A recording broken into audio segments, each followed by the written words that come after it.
Et yo les gens, on se retrouve pour la review de l'épisode 42 de Sun et Moon. Finalement, il y a la review, je n'ai pas été au dentiste, mais j'irai plus tard, donc je vous le dirai à ce moment-là. Et donc, c'est pas le sujet pour l'instant, mais l'épisode de Sun et Moon de cette semaine était totalement fou. C'était un épisode, je vais pas dire parfait, parce que ça serait mentir, et ça serait surtout de la faguerie, mais c'est pas un épisode parfait, mais c'est quand même un épisode qui était vraiment très bon, qui mélangeait, comment dire, le comique avec le fanservice, à répétition, tout ça très bien enchaîné, et c'était vraiment excellent.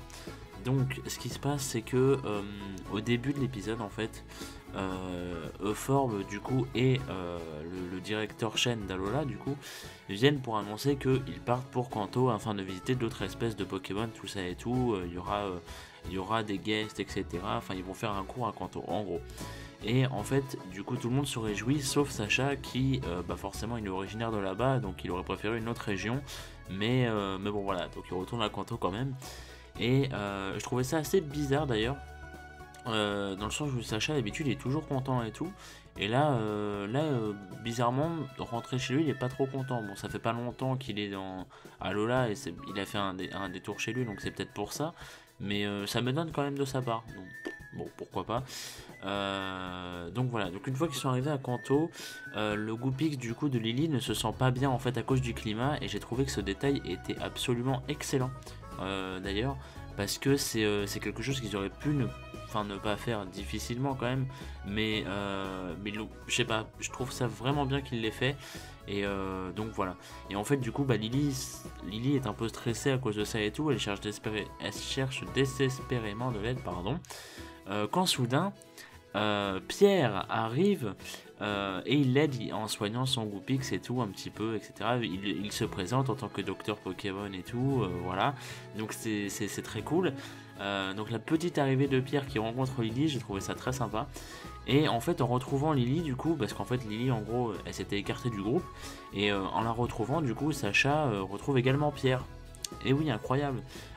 Qui lui est pris de folie pour une fille absolument random, hein, c'est Pierre, et donc il se fait stopper par Ondine, qui du coup retrouve également Sacha, incroyable, hein. Je vous l'ai dit, tout s'enchaîne très bien, tout a été pensé très bien pour les enchaînements et tout, c'est très propre, et donc du coup on retrouve Ondine et Pierre. Alors Pierre, ça fait un plaisir dingue de le revoir, et Ondine, ça fait bizarre parce que je vous l'avais dit, Ondine, j'étais pas fan d'elle.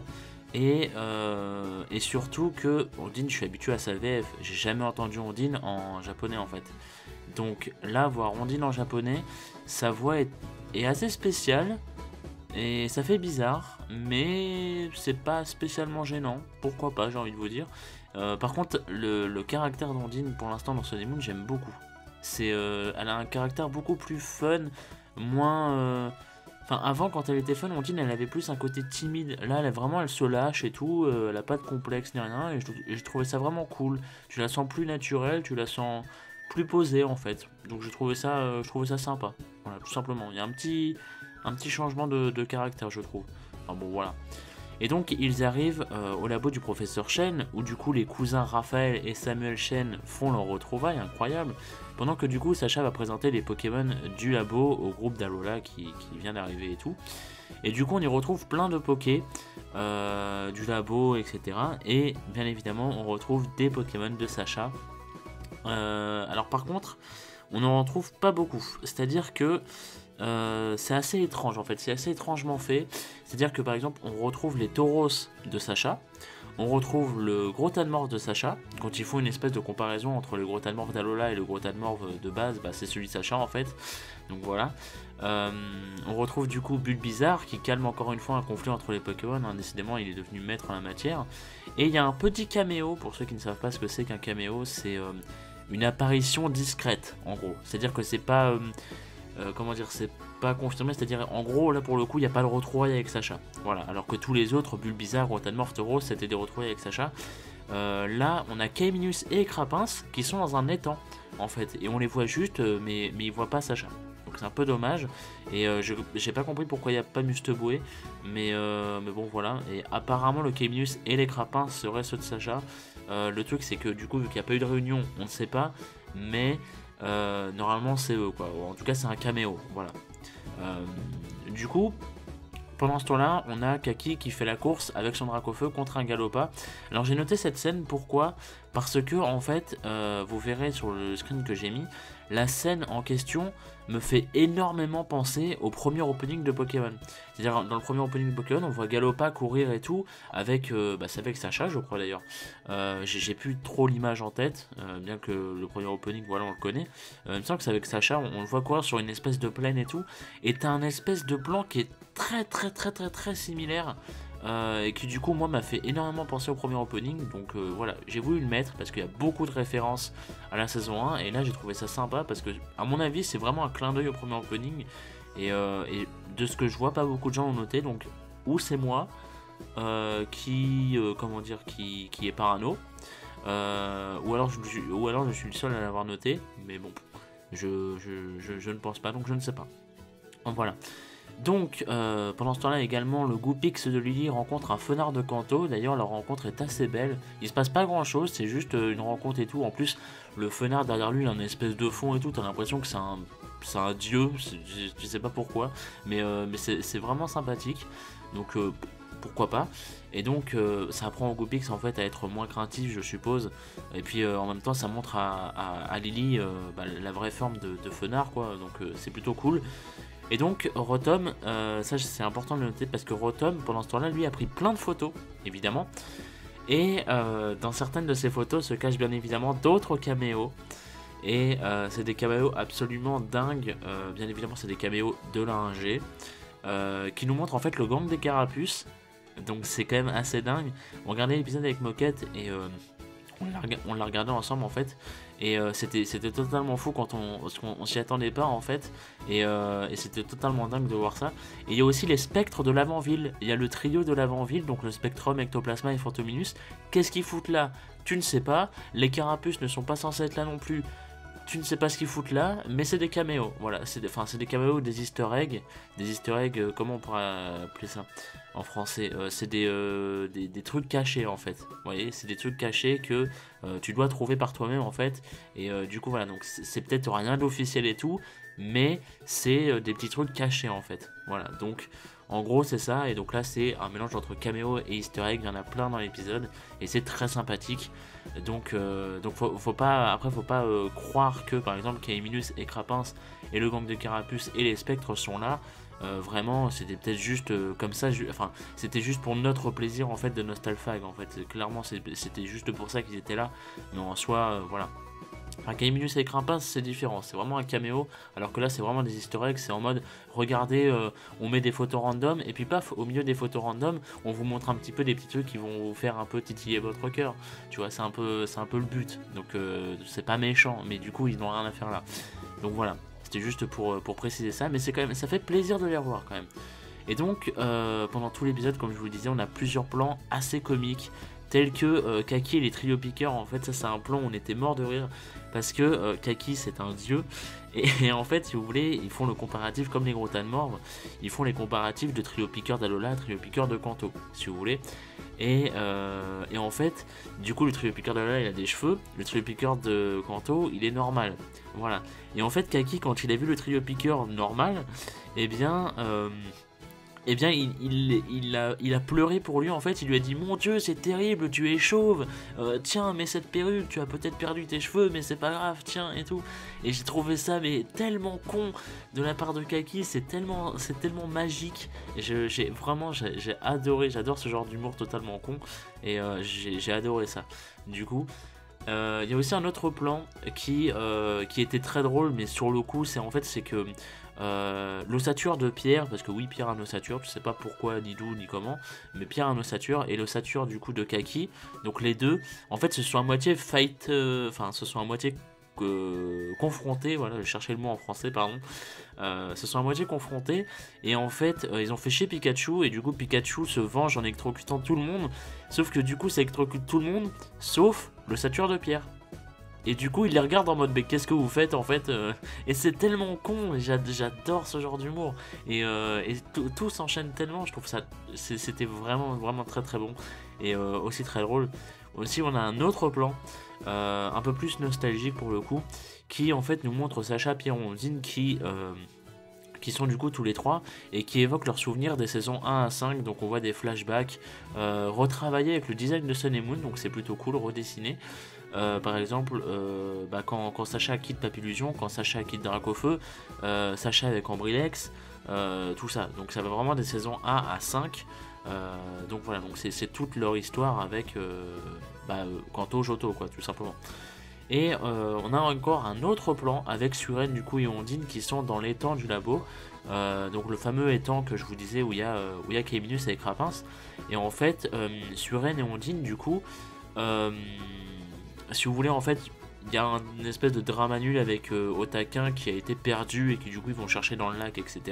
Enfin dans l'étang. Et en fait, Suren elle n'hésite même pas à sauter et tout. Enfin, en gros, elle se déshabille et en fait, en dessous de ses vêtements, elle avait sa tenue de maillot de bain. Donc voilà, du coup, elle saute direct et tout. Et Ondine, sur le coup, elle fait la même chose, sauf que j'ai noté ça en fait, pourquoi? Parce que, comment dire, en dessous de sa tenue normale, Ondine, elle a sa tenue de championne dans Rochefort Verfeuille. C'est un très très très bon caméo, ça. Enfin, c'est un caméo, on va plutôt dire une référence pour le coup, c'est vraiment une référence. Donc voilà, je trouvais ça, voilà, c'est pareil, en fait, je suis en train d'y penser, mais caméo ou easter egg, si vous voulez, c'est un peu une référence aussi, on peut traduire ça aussi en français, donc voilà. Et là, j'ai trouvé ça vraiment, vraiment cool en fait, je me suis dit putain, c'est cool et tout, on voit Ondine avec sa tenue de rouge feu vert feuille, c'est sympa, donc voilà. On a également la Team Rocket qui est de retour avec leur ancienne devise, bien évidemment de Kanto, donc j'ai hâte de voir la version française pour voir déjà s'ils vont garder la voix d'Ondine. La Team Rocket qui va rejouer son ancienne devise et tout, ça va faire chaud au cœur, et je pense que même eux dans le studio de doublage ça va leur faire chaud au cœur, je pense. Peut-être même Ondine et Pierre s'ils ramènent les vraies voix. Pierre, je pense qu'il n'y aura pas de problème pour ramener sa VF parce qu'elle date pas de si longtemps quand même, enfin elle date de 6 ans, mais c'est pas si long. Par contre Ondine elle date de 10 ans, donc ça c'est un peu plus compliqué. Donc voilà, je me demande vraiment s'ils vont ramener la voix d'Ondine, c'est une question que je me pose, on verra bien. En attendant du coup, donc c'était le passage avec la Team Rocket, et bien évidemment Chelours ça arrive en fait, mais il arrive d'une façon totalement conne, genre il arrive depuis l'avion, il y a un avion qui passe au-dessus d'eux, tu vois quelque chose qui zoome, et en fait c'est Chelours qui tombe sur eux, et il les prend, et il les ramène à Lola. En fait, avec leur espèce de machine, en fait, si vous voulez, ils ont une machine, la Team Rocket. Donc, bien évidemment, à l'époque de l'Ingie, ils avaient toujours des machines aussi. Et du coup, il les ramène. Et en fait, il prend une partie de la machine, il prend la Team Rocket. Et dans la partie de la machine, il y a un propulseur. Et du coup, il s'envole et il les ramène sûrement à Lola. C'est totalement con, mais c'était tellement what the fuck que c'est chaud lourd, quoi. Qu'est-ce que vous voulez que je vous dise? Et en fait, ce qui se passe, c'est que c'est là que je vous disais que tout s'enchaîne. C'est que dans les débris de la machine de la Team Rocket, une fois qu'elle est détruite, se trouve Rondoudou en fait. Et oui, il était là lui, le fameux Rondoudou, le fameux running gag de l'A1G encore, qui en fait les endort et du coup il s'énerve après que tout le monde se soit endormi et paf, il leur gribouille à la gueule et voilà, tout simplement, c'est la base et ça fait plaisir quand même, ça fait bizarre, ça fait plaisir. Et donc à la fin de la journée, un goûter est organisé du coup avec tout le monde et en fait pendant ce goûter, ce qui est important, c'est il y a deux choses. Il y a Euphorbe du coup qui annonce que le lendemain, Sacha va affronter Ondine à l'arène d'Azuria, donc c'est quand même un bon truc. Et surtout, pour finir sur l'épisode, il y a alors je sais pas du tout si c'est un caméo parce que en fait il est jamais apparu dans l'animé. Il est déjà apparu dans les films, mais il est jamais apparu dans l'animé. On aperçoit Mew. Il y a Mew dans l'épisode. C'est absolument dingue. On n'a jamais vu Mew en... Sachez qu'on est bientôt à 1000 épisodes de l'anime de Pokémon. On est bientôt à 1000 épisodes. On a vu Mew une seule fois dans l'anime. On l'a déjà vu dans des films, bien sûr. Le Mew contre Mewtwo, le film de Lucario même. On l'a déjà vu plein de fois. Mais dans l'anime, c'est la première fois qu'on le voit. Donc ça fait très bizarre, surtout que tu ne sais pas ce qu'il fait là.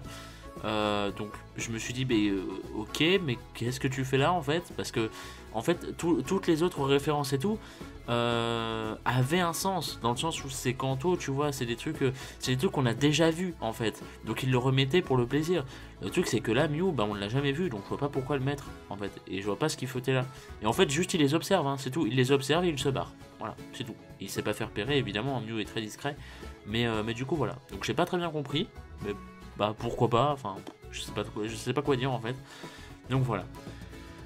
Et ça en faisait des choses à dire, et il reste toujours la partie info du coup pour parler de la preview.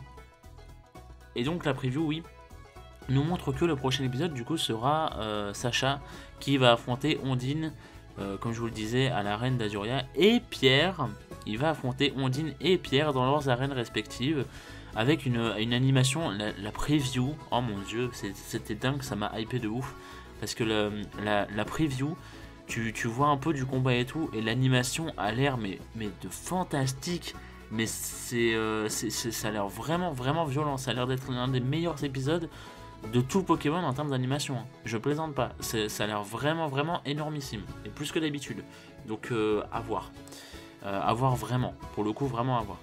Et de ce qu'on sait des spoilers, je crois, ou un truc comme ça, Kaki devrait également affronter Pierre. Alors c'est pas montré dans la preview, donc je pense qu'il garde ça pour la surprise, mais normalement il me semble que j'avais lu quelque part que Kaki devait affronter Pierre, donc ça se fera la semaine prochaine, et puis on verra bien, tout simplement, voilà. Donc il y avait beaucoup de choses à dire pour le coup les amis, c'est normal, c'est l'épisode qui veut ça.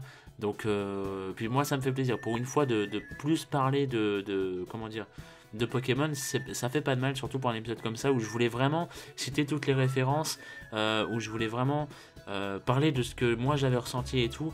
Et alors ça fait plaisir, voilà, je vais finir avec cette note, ça fait plaisir, mais c'est un peu dommage parce que encore une fois, comme je vous l'avais dit la semaine dernière, c'était ma crainte.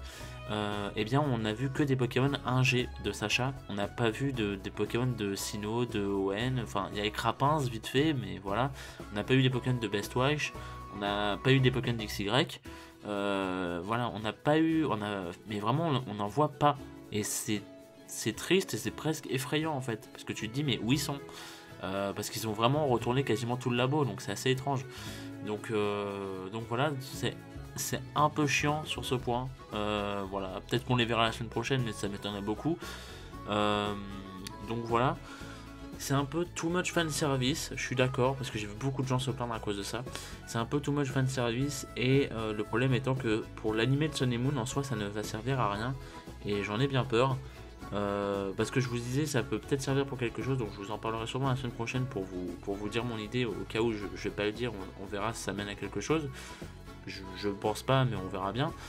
Mais du coup voilà, c'est un peu triste en soi, mais ça fait quand même plaisir. Donc voilà, c'est pas, c'est mieux. En fait, c'est mieux ça que de se taper un épisode inutile, vraiment inutile quoi.